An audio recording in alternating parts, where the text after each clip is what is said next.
Do LGBTQ niches perform well on Etsy? So, bro, honestly, literally LGBTQ plus RSTY.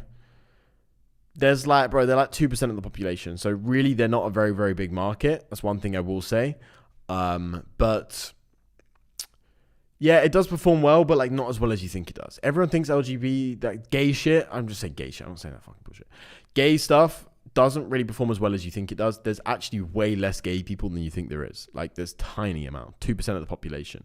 Maybe it's more in the US. Maybe it's like 4%. I remember in school there was always a rumor like 20% of people were gay. So like be like a group of friends or like 5 friends and like you'd be pointing around guessing who's gay and shit like this. But it's literally like 2% of people. So it's very, very few people. So there's really not enough people to really sell to. Like it's just not. Obviously, some niche stuff will work, but making like a whole LGBT store is just not really that good. And I think a lot of people think it's really good, so that means there's a lot of products in those industries.